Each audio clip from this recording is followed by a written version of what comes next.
नमस्कार मित्रांनो, घरोघरी मातीच्या चुली या मालिकेच्या आजच्या भागात आपण पाहणार आहोत. सारंग ऐश्वर्याला खिडकीतून पाहत असतो तर ऐश्वर्या खूपच जास्त थंडी वाजत असल्याचं नाटक करत असते. त्यामुळे बिचारा सारंग तिच्यासाठी पांघरून घेऊन बाहेर येतो. पण ज्यावेळी सारंग पांघरून घेऊन बाहेर येतो त्यावेळी मात्र ऐश्वर्या झोपले असल्याचं नाटक करते. तर सारंग तिच्या अंगावर पांघरून टाकतो हे सगळं जानकी खिडकीतून बघत असते. सारंग आतमध्ये गेल्यानंतर ऐश्वर्या स्वतःशीच म्हणते, चला सावध जाळ्यात अडकला. ज्याची शिकार करायची होती तोच अडकला. हा इमोशनल फूल माझं काम सोपं करणार आहे. ऋषिकेश ओवीला थापटवून झोपवत असतो त्यावेळी तेथे जानकी येते आणि जानकी ऋषिकेशला सांगते की सारंग भाऊजी ऐश्वर्याच्या खूप प्रेमात आहेत. ऐश्वर्या अजूनही वरांड्यात बसून आहे. अवकाळी पावसाच्या गारठ्यात ऐश्वर्याला थंडी वाजत होती तर सारंग भाऊजींनी जाऊन तिच्या अंगावर चादर टाकली. ऐश्वर्या त्यांच्याशी कशीही वागलेली असली तरी ते तिच्यावर मात्र खूप जास्त प्रेम करायला लागले आहेत.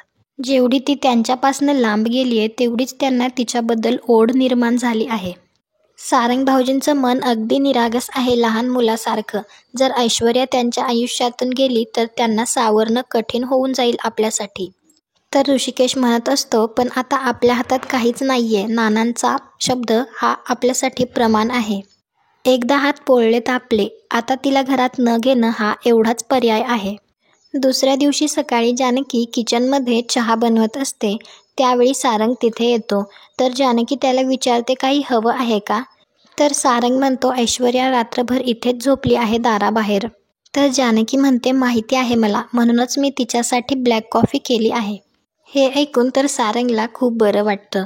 तर जानकी म्हणते, काय आहे ना भाऊजी, कधी कधी भावनेच्या भरात गोष्टी विस्कटतात आणि आपण त्या वेळेतच सावरायला हव्या. आणि मी एकटी काहीच करत नाही. हे घर बांधून ठेवण्यासाठी घरातील प्रत्येकजण काही ना काही करतोच की. तर सारंग पटकन ती कॉफीचा मग उचलून ऐश्वर्यासाठी घेऊन जातो. तर जानकी स्वतःशीच म्हणते, सारंग भाऊजी प्रचंड प्रेमात आहेत ऐश्वर्याच्या. ते नाही राहू शकत तिच्याशिवाय. सारंग कॉफी आणून ऐश्वर्याला देतो. तर ऐश्वर्या विचारते, तुम्ही केलीत का? तर सारंग म्हणतो, नाही, जानकी वहिनींनी केली आहे. तर सारंग थोड्या वेळासाठी तिच्याजवळच बसतो. इकडे नाना अगदी गप्प गप्प बसलेले असतात. तर सुमित्रा त्यांना विचारते, तुम्हाला अजूनही बरं वाटत नाहीये का? तर नाना म्हणतात, वाटतंय आता थोडंसं बरं. मला फक्त कडक चहा हवा आहे. सुमित्रा चहा आणण्यासाठी जातच असते. तेवढ्यात जानकी तेथे चहा घेऊन येते. तर जानकी त्यांना सांगते की ऐश्वर्या अजूनही बाहेरच बसलेली आहे. हे ऐकून तर त्या दोघांना जरा आश्चर्यच वाटतं. तर जानकी म्हणते, जरा विचित्रच वाटतंय हे सगळं. आपण काय करायचं? तर नाना म्हणतात, आपण काहीही करायचं नाही. रात्रभर बसू दे नाहीतर महिनाभर बसू दे. मी माझं मत बदलणार नाही. त्याचवेळी सरस्वती आजी गावावरून येते. तर ती सारंगला बाहेर बसलेलं बघून त्याला आवाज देते आणि म्हणते, असं का बाहेर बसून कॉफी पिताय? तो गुलाब तर मला स्टेशनवर न्यायला सुद्धा आला नाही. तर आजी ऐश्वर्याला विचारत असते, ही चादर वगैरे आणि तू अशी दारात बसून कॉफी का पित आहेस? तर सारंग म्हणत असतो, आजी मी तुला नंतर सांगतो, पण आत्ता काही विचारू नकोस. तर आजी म्हणते, नंतर कशाला? कोण बोललं माझ्या ऐश्वर्याला? जानकी बोलली का? तसं असेल तर मला सांग, मी चांगला कान धरते तिचा. तर सारंग म्हणत असतो, मी तुला सगळं सांगतो, पण आत्ता काही विचारू नकोस. तू इथून गेल्यानंतर बरंच काही घडलंय. मी तुला नंतर सांगतो. तर आजी म्हणत असते, नंतर नाही, मला आत्ताच ऐकायचंय. तर सारंग झालेला सगळा प्रकार आजीला सांगतो आणि म्हणतो, त्या काल रात्री परत माफी मागायला आल्या होत्या, परंतु नानांनी त्यांना घरात घेतलं नाही. रात्रभर त्या बाहेर बसून आहेत म्हणून मी त्यांच्यासाठी ब्लँकेट आणि आत्ता कॉफी घेऊन आलो होतो. तर आजी म्हणत असते, घरातून बाहेर काढलं. इकडे नाना म्हणत असतात की त्या पोरीला घरात घ्यायचं नाही म्हणजे नाही. तर सुमित्रा म्हणत असते, पण ती जर अशीच घराच्या बाहेर बसून राहिली तर ते किती वाईट दिसेल. तेवढ्यातच आजी सुमित्रा सुमित्रा असं ओरडतच घरामध्ये येतात. तर सुमित्रा म्हणते, आई किती आरडाओरडा करतीयस? तर आजी म्हणतात, आरडाओरडा नको करू तर काय करू? काय चाललंय या घरात? सुनेला तू घराच्या बाहेर काढलंस? शोभतं का तुला हे? तर सुमित्रा म्हणते, ती अजिबात न शोभणारं वागली आहे. तर आजी म्हणते, मला सारंगकडनं सगळं काही समजलंय. आणि ती नानांना म्हणते, माफ करा नानासाहेब, तुम्ही जावाई बापू आहात तरी सुद्धा मी तुमच्या समोर बोलतीये. जानकीच्या सांगण्यावरूनच आपण सौमित्रचं आणि ऐश्वर्याचं लग्न लावायला निघालो होतो ना.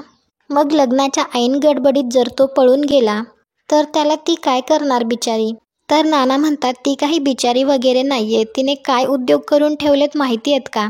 तिने सौमित्रला किडनॅप केलं आणि स्वतःच्या आउटहाऊसमध्ये बांधून ठेवलं होतं आणि सारंगशी लग्न करण्याचं नाटक करत होती.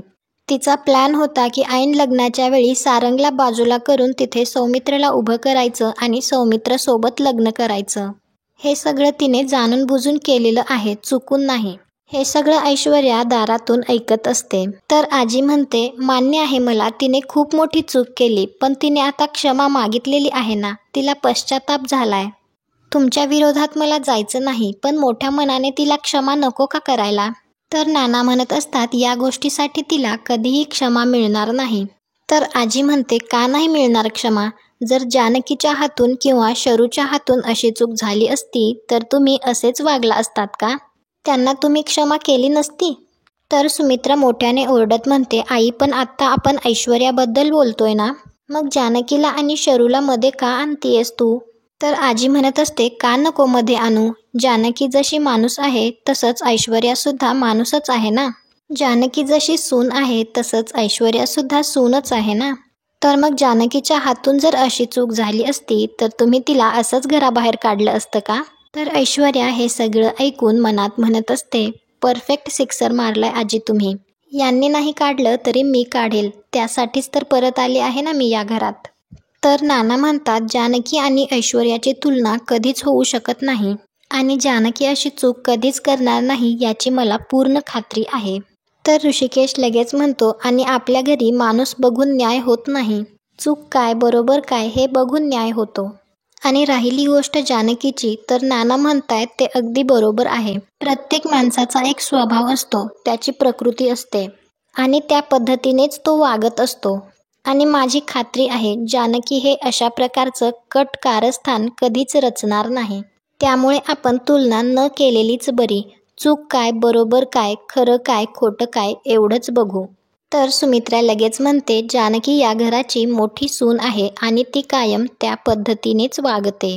सगळ्या घराला एकत्र बांधून ठेवलंय तिने. तर आजी म्हणते ऐश्वर्यासुद्धा या घरची सून आहे.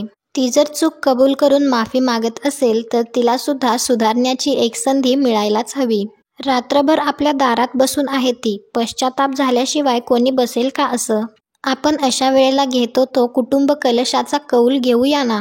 करूया मतदान, घेऊन या कुटुंब कौल कलश. तर ऐश्वर्या मनात विचार करते अगदी योग्य वेळेला आली आहे ही घरी आजी. पक्की माझ्या बाजूने बोलते. मात्र कुटुंब कौल कलश काय आहे हे मात्र ऐश्वर्याला समजत नसतं. तर नाना म्हणत असतात पण सगळ्यांची मतं स्पष्ट आहेत. तर आजी म्हणत असते ती या घरची सून आहे. क्षमा मागत ती आपल्या दारापर्यंत आलेली आहे आणि रणदिवेच्या दारातून याचक कधीच रिकाम्या हाताने जात नाही. आपल्या सुनेला तुम्ही रात्रभर दारात बसवून ठेवलत, हे शोभलं नाही तुम्हाला.